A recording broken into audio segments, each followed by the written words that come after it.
दुआ आ रही है? जी मम्मी, वो अपने फ्रेंड्स के साथ यहाँ पे आ रही है, स्टडी करनी है उसे। अरे भाई मुबारक हो तुम्हें। हाँ, मैं भी बहुत खुश हूँ। शुक्र है कि ये दिन देखने को मिला मुझे।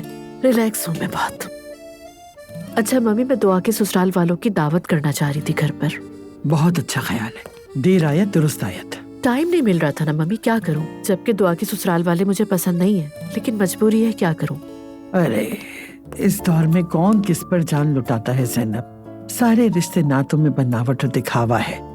खैर हमें क्या, हम अपना फर्ज अदा करेंगे। पूरी फैमिली को बुलाऊंगी मम्मी। हाँ, सबको एक साथ बुला लो। यही सोचा है। फ्रेंच ओवन में एक टर्की बनाएंगे, ठीक है। साथ में एक चिकन पुलाव और 2 जैतून की तेल वाली सब्जियां, बस। है एक्सीलेंट। और मैं सबके लिए छोटे छोटे से गिफ्ट्स बना लूंगी, हम उनको जाते हुए देंगे। ये सब कैसा लगेगा मम्मी? बहुत खूबसूरत लगेगा। मैं चाहती हूँ कि हमारे घर का डिनर बहुत खूबसूरत और अलग लगे। चले, मैं अब मरियम साहिबा को फोन कर लेती हूँ। और हमारी वो चंचल भी आएगी। अरे मम्मी, वो आपकी अपनी बेटी है, ऐसे क्यों कह रही है? ठीक है। अच्छा वैसे आप रिलैक्स रहे, वो मामला कम्प्लीटली खत्म हो चुका है। और वैसे भी उस दिन घर पे सब ठीक हो चुका है, ज्यादा ना सोचें उस बारे में। एलिफ की मौजूदगी में कुछ भी हो सकता है, ज़ैनब इसीलिए कहा। मम्मी वो भी समझ ही गई होगी, आप परेशान ना हो। इंशाल्लाह।